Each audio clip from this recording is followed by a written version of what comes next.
Hello, everyone, and welcome to the Safe Zone podcast. I am Brittney. I work within the mental health field. I offer therapy, workshops, guided meditations, as well as this podcast. I also do some guest speaking at different events, education initiatives, etc. I have created this podcast to be another space for you all to reflect, for you all to learn some tools within the mental health field, to be able to understand your experience in this life and maybe even the experience of other people around you. Hopefully, these episodes impact your relationship with yourself, your relationship with other people, and your life experiences on the whole. Today's episode is going to be a big one. Episode 6. Black Sheep 101. So if you're already tuned on to this episode, I'm assuming that you suspect that you are a black sheep or there's a black sheep in your family you want to understand better. Why did I choose this episode? Firstly, there are a lot of my private clients that are black sheeps in their family. Oftentimes, it is the black sheep person within the family, given that they had not nice experiences within their childhood and also just they're seeking for tools and information. They are often people that find themselves in therapy to heal from experiences and again to understand themselves and empower themselves moving forward.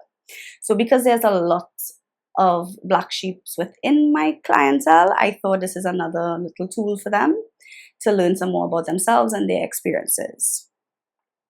I also chose this episode because being a black sheep is a tough experience. However, we don't talk about the divine blessing and purpose behind this rule. So we're going to talk about that today. And last reason why I chose this episode, because there's a lack of awareness and information regarding black sheeps and experiences. Not that the information isn't there, but it's not given to us. So there's a lack of available information and there's a lot of misconceptions. So I want to debunk the misconceptions and also increase the awareness and information. Yeah, so what are you all to expect within this episode? Again, I'm giving my warning. It's going to be a long one because we have a lot to cover and I was contemplating making this into 2 episodes, but I was like, you know what, that'll just be a long episode. You all could always pause and come back if you need. I'd rather just give all the information because all of them flowed and I also didn't want to leave you on a cliffhanger, you know? Okay, so what are you all to expect within this lovely long episode? We're going to talk about what exactly is a black sheep. We're going to talk about the term of black sheep, where it came from. We're going to find some definitions for it. We're going to identify some characteristics of black sheep. We're going to learn what the opposing term is, the antonym for it. And we're also going to learn some very important synonyms. Words that mean the same thing and resonate along with the same rule of being a black sheep. We're going to identify what the traditional myths are around this term black sheep, and then we're going to compare it with the modern reality of what black sheeps actually look like, experience, etc. within today's day and age.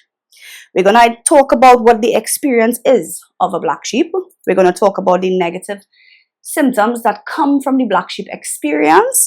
I'm going to give you all some advice to help you all empower yourselves. And as usual in this episode, I also give you all some tips at the end just to help you all apply what we learned, what we spoke about, all the information that you got within this episode. I also always end episodes with journal prompts. Attach things that you all can reflect on, write on, think about in between our sessions so in therapy mode. Between our episodes so that you can reflect, do your own introspection, your journaling, your own contemplation, etc. And because I am a meditation guide, I always give you all a little mindful pocket at the end of every episode, something that you all can either end the episode with or you all can save for your own little pocket of mindfulness. We're going to use a little bit of breathing techniques and some reflection just to calm the body, take the body nervous system into a calm side, and slow the mind a little bit and leave it with a little bit more peace. Yeah. So usually I don't use my phone, but I'm going to use my phone today because there was so much information to write it in this little book. Would have just been double the work.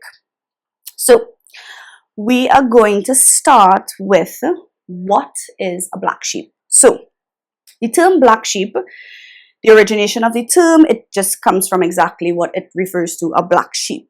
And a black sheep in a, is it a flock of sheep? I should have looked this up before. Let's assume it's a flock of sheep, right?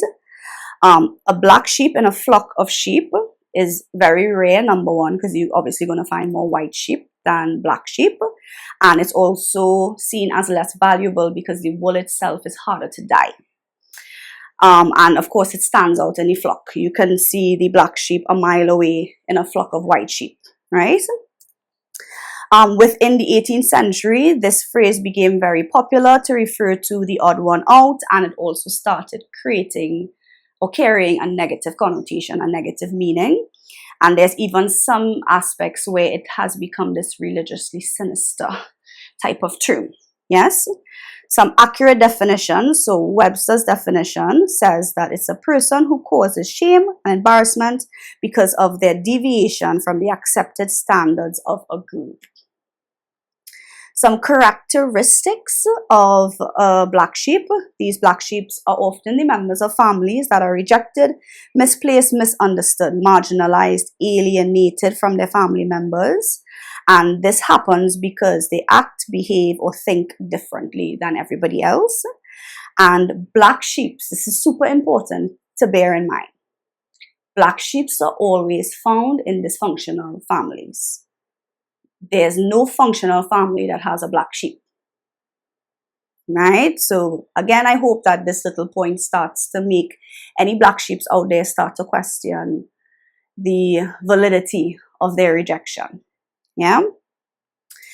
Again, black sheep are always found within a dysfunctional family. You'll never find a black sheep in a functional family. The opposite term to a black sheep is a golden child. The ideal child, the performer, the best academic performer, the most compliable, the best behaved, the person that does all the roles and responsibilities to the best, they fulfill all the needs and responsibilities, all of that, that's the golden child. In my perspective, as I've seen black sheep and I've also seen golden children, I think the golden children have a harder deal.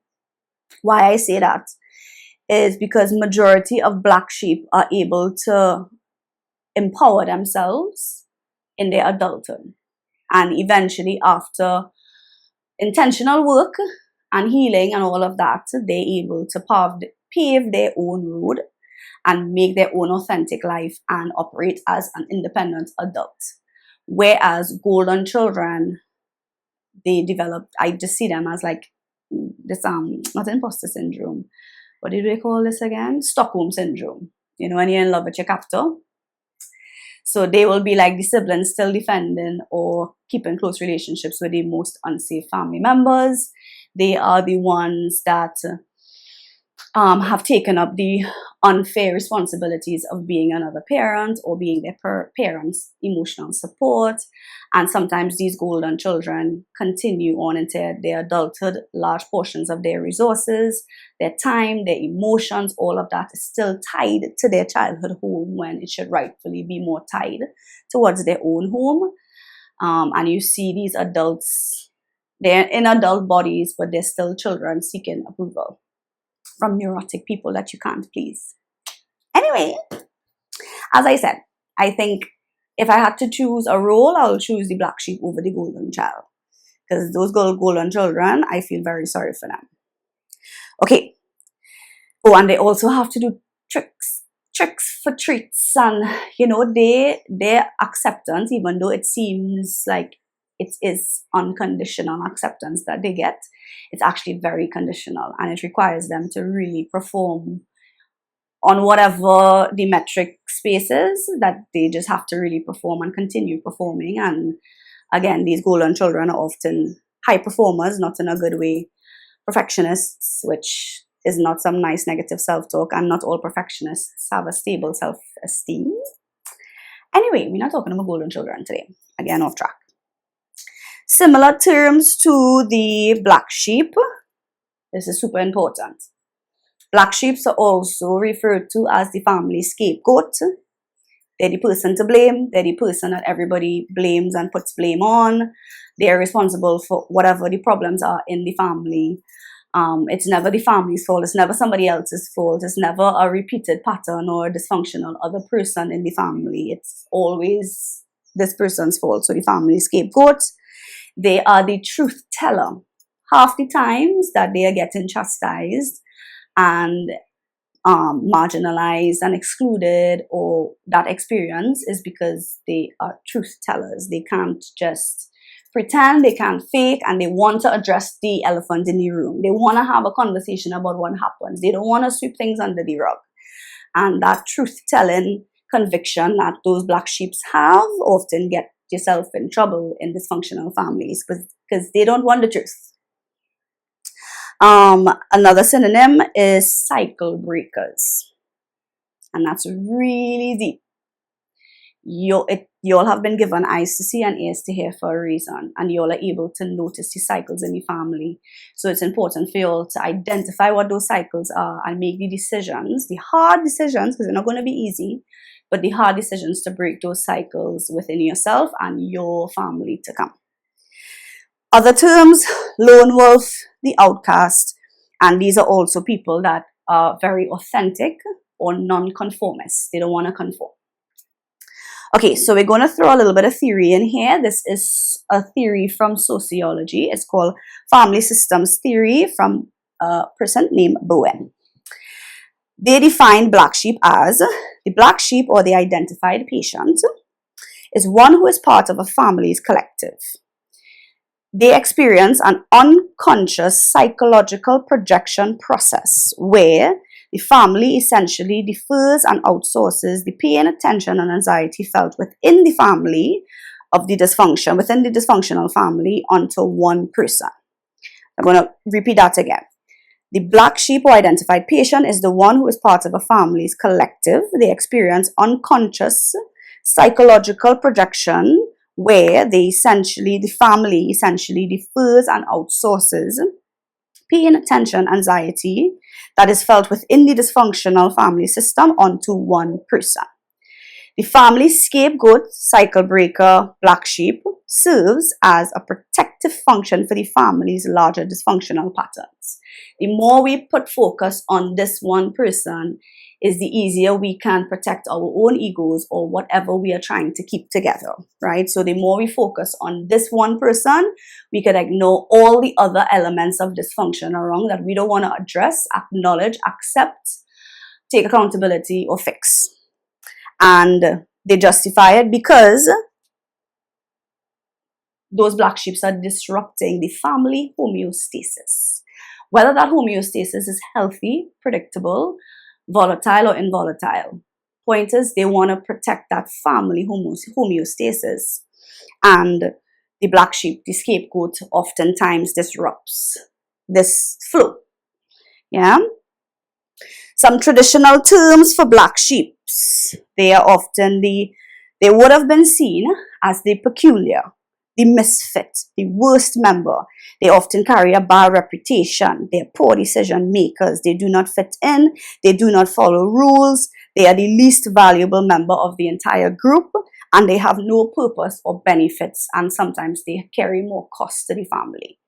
Gentle reminder that these are traditional myths, which means they are not true. This is how it's often seen and was often seen before, but the current day application of the black sheep term more refers to the following. These are often unique members of the family, and they are different. They are different for various reasons. Sometimes they are different just by appearance. They're the only tall person. They're the darkest skin in the family. They have a different emotional expression or emotional capacity or sensitivity. They have different value systems. Different things and values and attributes are important to them. They have a different moral compass. What the entire family thinks is right, they think it's wrong. Or what the entire family thinks is wrong, they think might be okay. They make different choices than the family. They have different lifestyles. They have different habits. Maybe sometimes healthy or unhealthy. Sometimes it's healthy habits, but because everybody else isn't doing the healthy habits, you're making them feel uncomfortable. Yeah. They have different personality types. They have different spiritual beliefs or religious beliefs. They have a different way of seeing things. They have unique skills and talents or interests. So in all, they are just different. And those are some of the options or different ways that they are different. They are often either the middle children or the second oldest. They are often individuals who have a hard time blending into their family. They are often the ones in the family that don't want to partake in negative pastimes. If your whole family is a bunch of drinkers, you don't want to drink. If they do a particular, if they're gossipers or bulliers and you don't want to gossip with them and you don't want to partake in those negative habits. These black sheeps often repel fake behavior, pretensive behavior, image management, sweeping things under the rug, ignoring the elephant in the room. They don't want to enable the toxic people and enable toxic patterns. And again, this is a problem. Sometimes, not all the time, but sometimes these dysfunctional families often have some type of narcissistic personality in there. I'm not labeling anybody a narcissist, but narcissistic personalities. And oftentimes homes like that, or abusive personalities, homes like that require a lot of walking on eggshells or unrealistic ways to be when these volatile personalities are around. And when these volatile personalities are in a good mood, then everybody has to pretend that nothing, that just bacchanal happened over there. Let's just pretend it never happened and don't address it. And oftentimes the black sheep is the only one that doesn't want to play along. Yeah. Sometimes these black sheep have high levels of empathy, which also means that they understand the people that the family as a unit may outcast or may see in a negative light. They often have the empathy, or they will be the one that is like, why are we bad talking Auntie XYZ? Maybe she isn't that bad. So what's the big deal if she left a marriage, or what's the big deal if she is in a different religious group or whatever? And you all are the ones that will be like, why are we all huddling and being mean to this person? And again, when you do that, you upset the flow of the room. So then you become the problem, not the gossip, not the toxic behaviors, not the dysfunction. You are the problem. Oftentimes, these black sheep are also either aligned or similar to an enemy parent, or an enemy outsider. For example, if you are the only sibling that look the most like the absent parent in the household, so most like your dad or most like your mom, and that's the enemy of the family, then whether they know it or not, because you remind them of them, you look like them, you act like them, you have a personality type like them, because of that, you pay the prices of that projected reality that they have with that person. That relationship and that person is then projected onto you. So oftentimes the black sheep, again, have a disposition, a personality, a lifestyle interest, and most times physically look like this enemy or absent parent. Black sheep are often more sensitive, more creative, they're more risk takers. They often, unfortunately, develop mental health challenges in some shape or form because of what they went through in their formative childhood years. A lot of times these children and these adults suffer from something called CEN, childhood emotional neglect. So I'm going to put that name up so that you all can do your own research on that and go into that little rabbit hole. These black sheep often also have parents that had or have poor self-esteem, unresolved childhood stuff, unresolved romantic relationship stuff, abusive experiences, and they often have very defensive personalities, or they prefer defense mechanisms than acknowledging their own baggage and their own stuff. And then when they have poor self-esteem and the child happens to have higher self-esteem, then that also bothers them. Because why, insecure people only attack something that they want. Yeah. And last little aspect of the modern reality of the black sheep is that they are often very familiar with the emotion guilt. And this guilt is oftentimes not warranted because the guilt is just because you are different. Okay.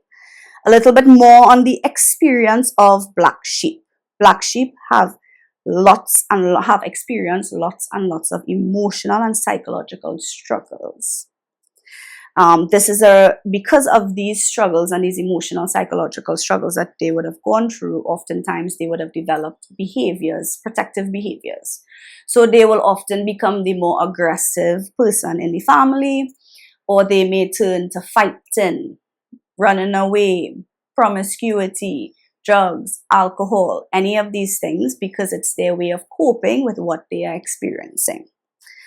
And these behaviors that come as a result of that are symptoms of that problem, the family then turns around and uses all of these behaviors as, you see, that's why you're the problem child. You see, look at how much trouble you're making.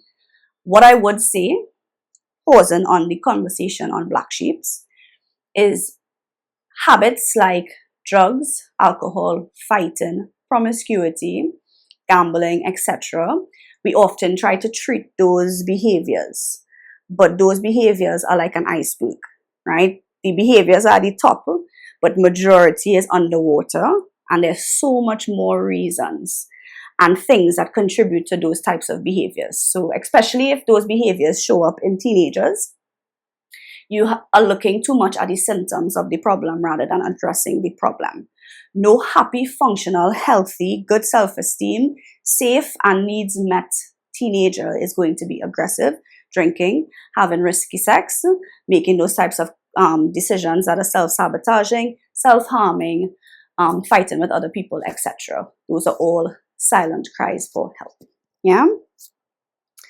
The black sheep experience also is never really being heard, never being seen, understood, supported, approved, or accepted. These black sheep also often have much higher senses, right? So you all would have had to learn how to read a room, read gestures, kind of pick up on those things. And because of that, oftentimes you all would have known when you enter a room and you know people were back talking to you. You just know it, you can feel it. And then, unfortunately, that increased empathy kind of ripples into other problems, but we'll get to that eventually. There is an active, intentional, or felt experience of exclusion from conversations. You're not being invited to certain events, or you're being asked to stay away from certain events. Experiences of bold or subtle bullying, ridicule, public embarrassment, criticism, outcasts, rejection. And again, these things are sometimes done at home, but oftentimes they're done in public, whether public is a big public or in front of a lot of family members, etc. Black sheep are also often referred to as the weird one, the odd one, the strange one, and other titles that they frequently use without even second thinking. Like I said, these black sheep experience guilt for just being different and wanting to do things a new way or a healthier way. Because of this, the black sheep then often keeps to themselves. Their life becomes very private. They don't share much. They create lots of boundaries and distance from their family. And oftentimes when you're around your family, you feel the need to hide your real and authentic self. Unfortunately, unconsciously, black sheep also seek that approval, admiration, and remorse from their family of orientation, being the family that they came from. And they would often develop and have to unlearn people-pleasing and self-abandoning behaviors, because those behaviors come out of trying to seek approval,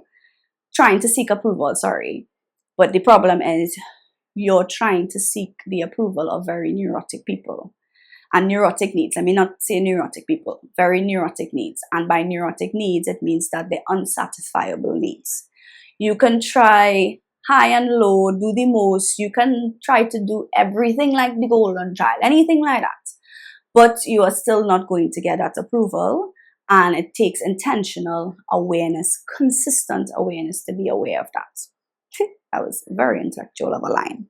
But you have to be very aware of that unconscious desire, because nothing is wrong with wanting the approval of those that you love, but you have to acknowledge if those people have the capacity to give you that approval. And if you were to get that approval, at what cost? Because oftentimes they are only going to approve of what they want you to do and choices, lifestyles, etc. that they do. And again, oftentimes these are dysfunctional personalities that are very unpleasable. And even though you may hear amazing things about yourself from a million strangers, there's still a very hidden desire to hear it from your family. And oftentimes we dream and fantasize about the day that we get accountability from them, an apology, and some type of fairness, which it ain't never gonna come. Okay, a nice little quote from a PhD professor. Being the black sheep of the family is undeniably hard. Black sheep are treated differently, excluded or disapproved of by the rest of the family. People are considered black sheep for a wide variety of reasons, including leaving the family religion, not following prescribed gender roles, having different values or beliefs from the rest of the family, or loving or marrying an quote-unquote unacceptable partner. And the unacceptable partner can be due to race, religion, personality, communication style, anything. Financial family background, their career, etc. Some negative symptoms of the black sheep experience. There's lots and lots and lots of emotional damage and trauma that you have to unpack. What we pack and bury is buried alive, and it influences every part of our experience, our outlook, our relationships, our self-esteem. We don't have to sit with our traumas all day, every day, but you do need to create a pocket of safety to sit with it, understand it, see it with some adult eyes in the presence of a professional to hold space for you. Understand how they affected you and shaped you. We have to understand our behavior before we try to change it. Also, black sheeps often refer to isolation or resort to isolation. Oftentimes, they feel the need that they have to deal with things on their own, and they may be well into adulthood with safe people and with people that they can trust, and they still choose to isolate and do it on their own because this is a survival tactic that they used. And something you have to bear in mind, the survival tactics, I've said this before in this podcast, one of the episodes, the survival tactics that help you survive in one environment are going to prevent you from thriving in another environment. We have to unlearn those survival tactics if we don't need them anymore. If we don't need to be in survival mode anymore and the environment is actually a safe one, then survival tactics are going to lock us off from all the goodness around us. Right? So oftentimes, again, black sheeps have a real hard challenge trusting people, accepting help, and allowing safe people in and accepting support. Oftentimes, black sheep struggle with low self-esteem and low self-efficacy. Self-efficacy is your belief in your ability to achieve something. So a lot of times, black sheep have very limited beliefs on their capabilities, and there are lots and lots and lots of things that they believe that they cannot do for no valid reason. There is a high risk for unhealthy similar romantic relationships. Bear that in mind, because our relationship with our parents and their relationship influence our romantic relationships a lot. And oftentimes how we were loved or not loved, or how we sought out love in our childhood, we end up bringing that into our adulthood relationships, right? So bear that in mind, that you are at a high risk of having to pass through an unhealthy relationship unless you do the intentional work to not end up in that trap.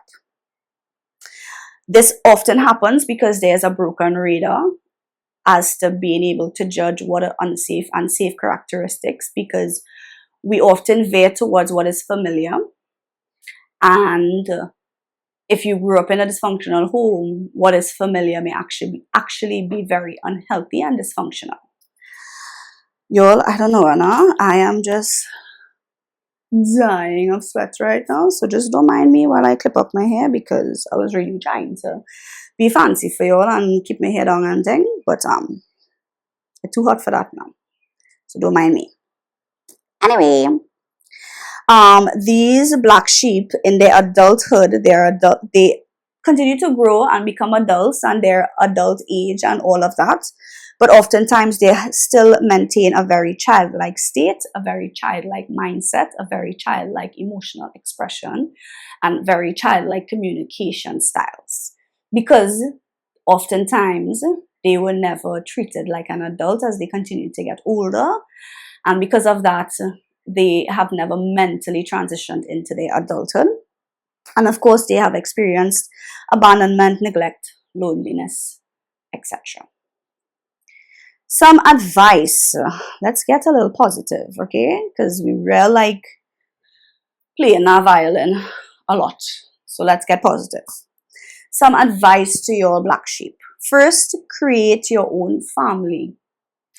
And I don't mean that you have to make children. We can create our own family with friends, with in-laws, with outside family members, selected siblings, and make your own group of people that you go to meet those needs that your family should have met. And oftentimes, they're gonna make comments, they're gonna, make you feel guilty, throw some loyalty cards out there, all of that. Ain't nothing that you're not accustomed to. But you have the right to seek out your own social supports, and a part of the black sheep journey is also pruning your social relationships, because as you continue to heal yourself, work on your self-esteem, fix your radar, you may begin to realize that some of the friendships you engage in are very unhealthy because it reminded you of your parents and your family, or some of the relationships that you were in, or some of the environments, and you start to realize different environments that you were once comfortable in, now you're very uncomfortable because it no longer aligns with what you want for yourself, and you have outgrown that attraction towards the unhealthy. Okay. My advice is also to learn about boundaries. And the boundaries is not just setting boundaries with other people, which are external boundaries, which is telling people no, creating distance, not sharing too much, social media boundaries, just distance, whatever that distance is, or access to you. But more important also are internal boundaries, boundaries with yourself, resisting the urge to reach towards these people for approval. When you get that job and your first urge is to call this one person to tell them in hopes that they're proud of you, you have to promise yourself that you are not going to seek out that approval in the wrong places. And those are internal boundaries. So in that moment, you're going to have to go, I told myself that I'm not going to do this anymore. What are you going to get from this? What you're seeking, and is this person capable of giving it to you? Let's not do this. And you hold to those boundaries that you set with yourself. Together with setting boundaries, you have to learn how to deal with uncomfortable emotions such as guilt. Because when you set boundaries, even though you are making a healthy choice, you're making a good choice, you're not hurting anybody, you're not harming anybody, and chances are you're protecting yourself from unsafe people, there is a high chance you're still going to feel bad. And like I said, the increased levels of empathy that you all have mean that you are going to feel their dissonance, their disappointment, their sadness, especially if they're manipulative people and they turn around to try to make you feel bad or play the victim card, or those types of personalities. You have to be able, and this is emotional intelligence tools, to be able to feel the guilt, acknowledge what it has done to your body, your mind, and your behaviors and your impulses, and know how to take yourself down from 100. Because once you get yourself down from 100, you're not going to feel that urge, that burning urge to backtrack. And the loud negative self-talk is going to get a lot quieter. And the heart rate that's pumping and the discomfort and emotional tension, once you bring yourself down from 100, you're not going to feel the same way. And you're going to be able to notice the discomfort, but still know that you made a healthy choice. I encourage you to also learn how to challenge the resistance towards help, safe people, and community. Learn what traits of safe and unsafe people. I'm going to put a little image for the episode I did on safe and unsafe people. So we spoke a lot about safe and unsafe people, and I also identified a couple characteristics for safe people and a couple characteristics for unsafe people. So you have to know what those characteristics are first, then you have to be able to acknowledge who in your life have ticked these boxes. And then in the moment when you need support and you can't do it on your own, you just need somebody to hold space for you. You need to talk to somebody, you need somebody to listen. You just need somebody to validate you, hear you. They don't need to solve their problems, but they just need to hold space for you because we're social animals. I encourage you to challenge yourself, because if you know that they're a safe person, they made it to your safe person list, then you have no valid reason to not reach out to them. And if they're a safe person, chances are they're not going to feel bothered by you. They're not going to feel annoyed. They're not going to do all the things that your brain is trying to tell you that they're going to do to convince you not to reach out for help. So challenge that resistance. And the more and more you do it, and the more you realize it's actually a good experience and it's a healthy experience, even though my body is ringing off like if I'm in danger because I'm doing something that I've taught myself is not good, the more you do it with healthy people, you get to learn a new experience, and the discomfort gets a little bit less and a little bit less every single time.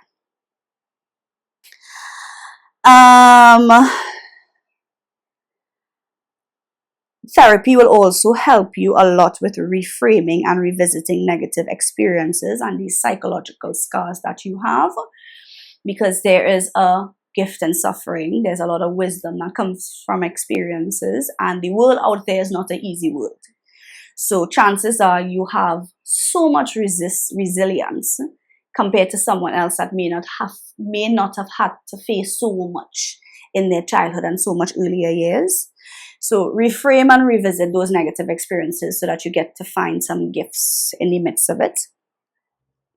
Remind yourself often that the worst days of a black sheep's life is often closer to childhood, when they're in that childhood home. And the older and older and older you get, is the better it gets. So it goes with this, better is your latter days than your former days type of thing. I also encourage you to seek your own religious understanding or spiritual understanding of the black sheep, because the black sheeps, again, have a very spiritual purpose behind them, right? I'm going to get to that purpose soon. Appreciate your differences and start to celebrate your differences. Differences that you were once bullied or made to seem like it's a bad thing. Begin to appreciate your own differences.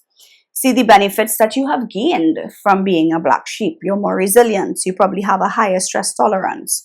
You are oftentimes, black sheeps and people that have experienced this have developed such good pro-social traits. They're such good safe people. They're such good listeners. They're such good understanders. They're open-minded. They have so much empathy. They have so much compassion and understanding, and just traits that make them a good person. You know what you needed when you were younger, so you know how to offer that to people. So again, those are benefits that would have come from the negative experience that you would have had.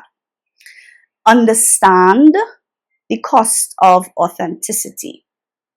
Being authentic sounds really cool and really empowering, and it is, but the road and the journey to that has a lot of uncomfortable costs that you have to pay.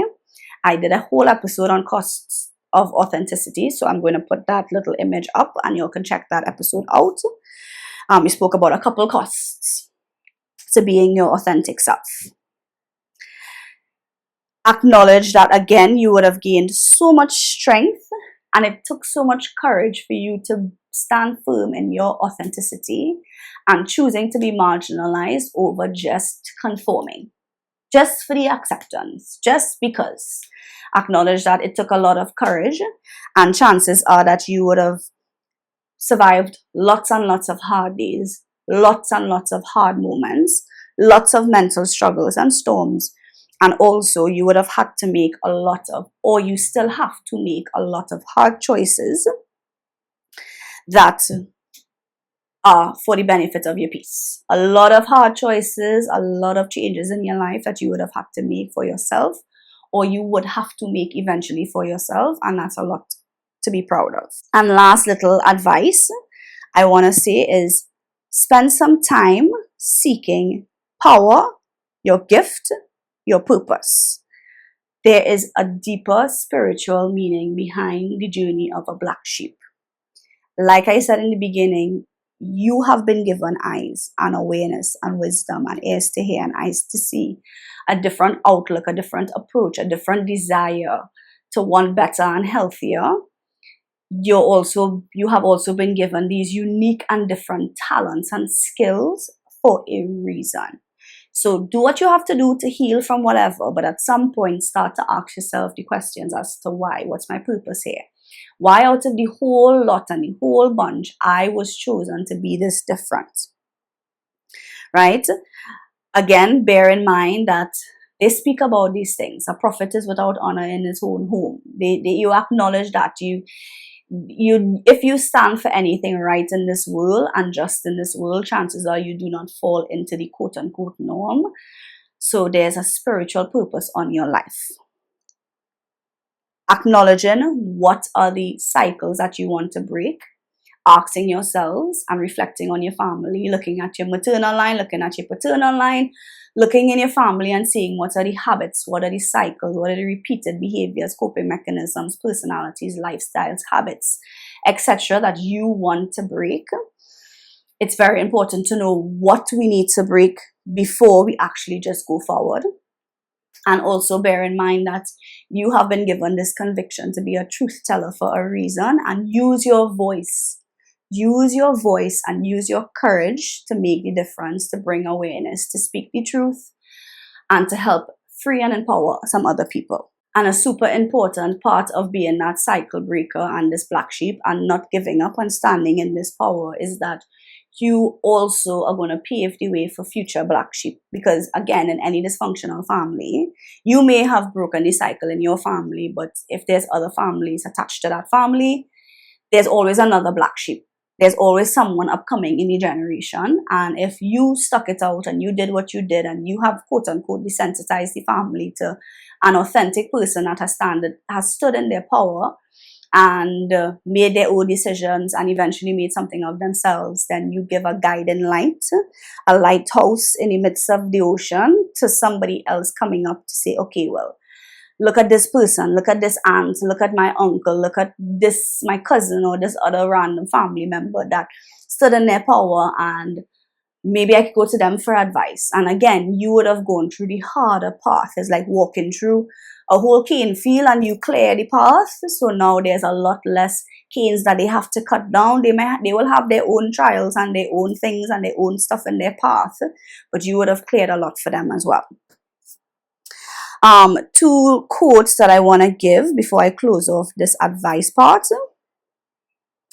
As traumatized children, we always dreamed that someone would come and save us. We never dreamed that it would in fact be ourselves as adults.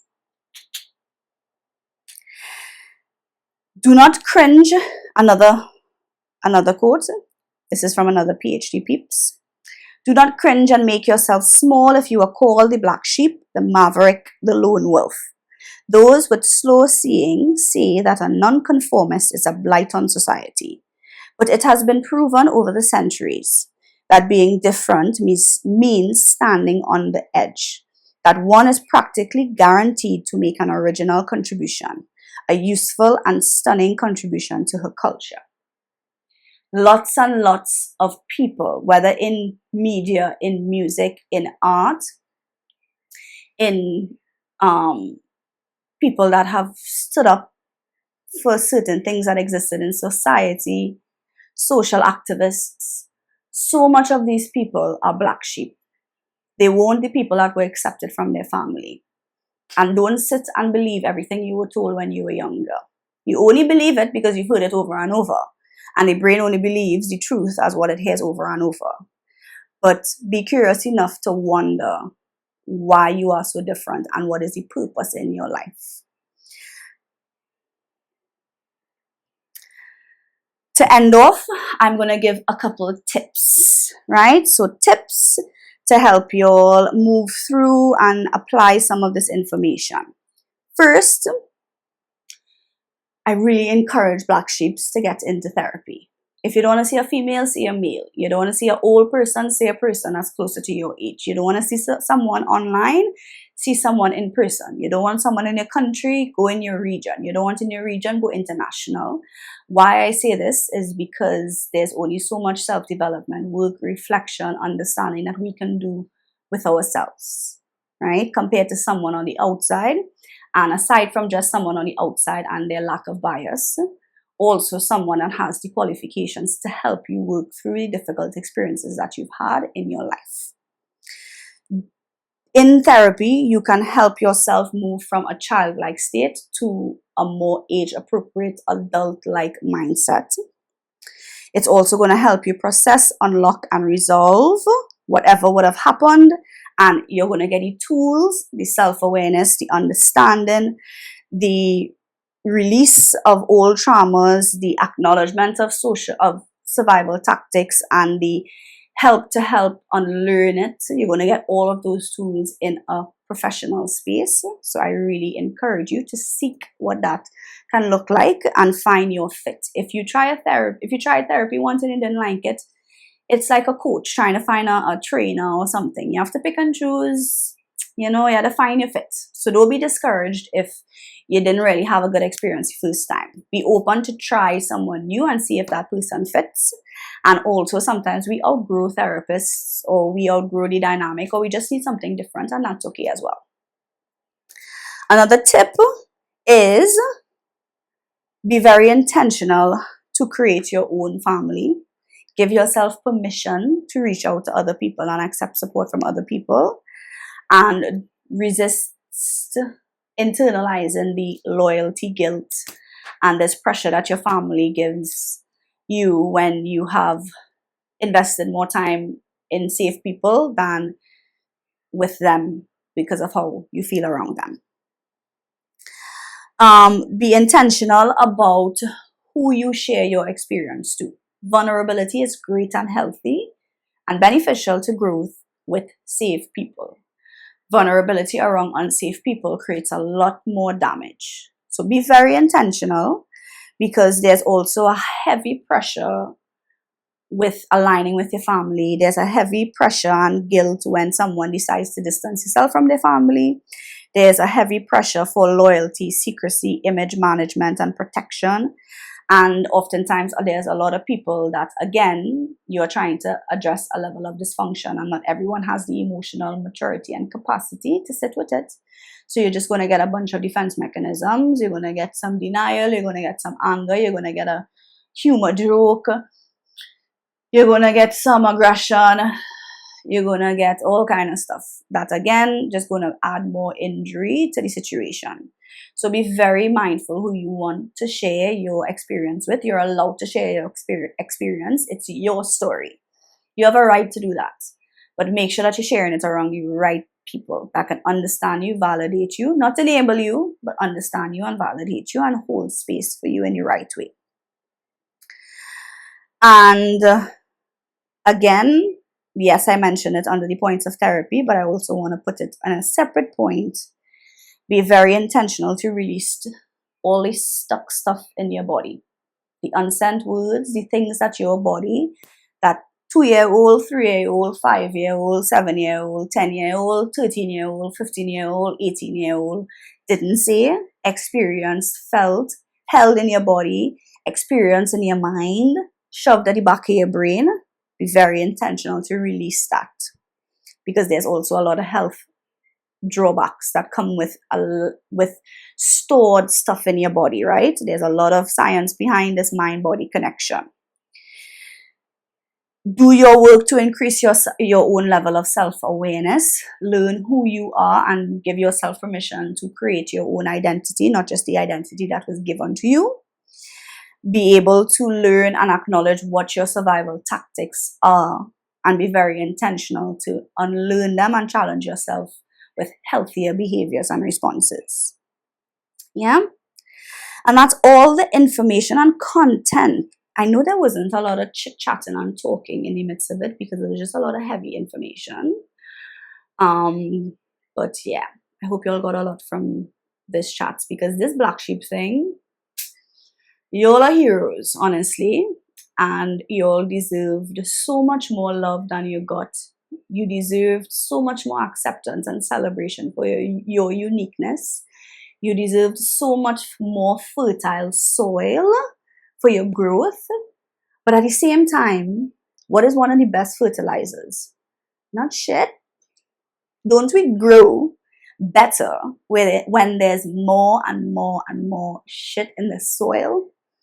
So I really just want you all to be able to validate, sit with, healthily process the experiences that you have gone through in your life, but more so, allow yourself to move out of survival state to thriving state. Allow yourself to move out of victim mindset to hero mindset. And more than that, dive deep. Reintroduce yourself to your own relationship with God. Ask for the wisdom and understanding and figure out what is your divine purpose in this life and how best can you fulfill it. Because like it says, lots and lots of the game changers, people that have made differences in society, in law, in music, people that just names and names that you know that have lived beyond their own life. A lot of them were the black sheeps. A lot of them were the family scapegoats. A lot of them were the people that were the cycle breakers in their family. A lot of them were the truth tellers. So don't sit and think and believe with that low self-efficacy. Don't believe that you aren't capable of making a big difference in this life. You can, and with the right tools and support and awareness and the sitting through the uncomfortable moments, there is light at the end of the tunnel. And the years in your adulthood and in your independent state, free from environments like that, trust me and trust all the black sheeps that I have been able to witness in many capacities. There is so much goodness out there. There is so much love. There's so much spaces that are going to celebrate you and are going to value you and are going to pour into you. But it's also going to require you being allowing yourself to be poured into. Yeah? Alrighty. So, I'm going to put up now some journal prompts, things that you all can work on and reflect on in between sessions. Just some things to help you all mull on everything we chatted on within this session, within this podcast episode. And now we're going to do our mindful moment. Big disclaimer. If you are driving, please do not do this. If you are in an environment that you have to pay attention to your surroundings, please put this podcast on a pause and do it some other time when you have a little bit more you time, quiet time, and safety. For those that are in an ideal environment and would like to spend a couple minutes just regulating yourself, calming your body, calming your mind, and bringing your attention into the present moment, let's do this together. We are going to use our breath and we're going to use reflection, right? So we're not using a structured breathing technique, but I'm going to explain how we're going to start breathing. We're going to inhale through our nose. We're going to inflate our belly first. Then our ribs are going to go wide. Then your chest lifts up and then your back expands. So your lungs are going to get a full expansion. We're going to hold that inhale without too much tension. We don't need our shoulders hiking up when we're holding our inhale. We can hold our inhale without any muscle tension. Hold that inhale, and then we're going to exhale out all the air with a little bit of power. It's going to be a shh, and we're going to exhale all the air, all the air, all the air, all the air, empty, empty, empty, empty, empty, empty, empty, empty, empty. Then we're going to hold that emptiness for 1 second or 2 seconds just to feel what it feels like and notice how it feels in the mind. Then we're going to intentionally inhale back in through our nose into our belly, then our ribs, then our chest, then our back. Then we're going to hold, long, extended exhale, emptying it out completely, hold, and then intentional belly, ribs, chest, back, inhale. Yes? So, some of them I'm going to do alongside you. Some of them I'm going to guide as well, right? Okay. Get yourself into your preferred seated position. Ideally, this is to be done seated than lying down, right? So seated position, either legs crossed or feet hip-width distance on the floor. We're going to bring your palms onto your thighs. And we're going to keep our eyes open just to help the release as well, right? Okay, we're going to start with a inhale through your nose, in through your belly, ribs open up, chest opens, back body opens. Hold that breath, release any muscle tension. Long exhale through your nose, empty all the air. Empty, empty, empty. Hold 1 second. Inhale through your nose into your belly, your ribs, your chest, your back body. Hold for 1 second, no tension. Long exhale through your mouth. Belly button comes into back. Empty it all out. Hold for 1 second. Inhale through your nose into your belly, ribs, chest, and back. Hold that breath. Exhale completely out your mouth. Extend, extend, extend, extend, extend. Empty all the air. Hold for 1 second. Inhale through your nose into your belly. This is our last breath like that. Ribs, chest, and back. Hold. Long exhale out your mouth.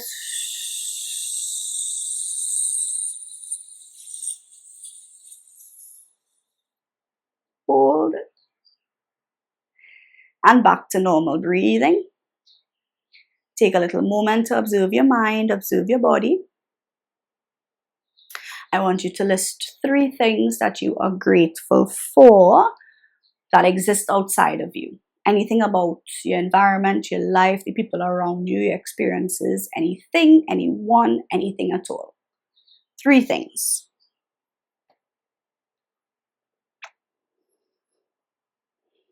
Now I want you to list 3 things that you are grateful for about yourself. It could be anything related to your personality, your mind, your body, your soul, your beliefs, anything at all. 3 things you're grateful about yourself.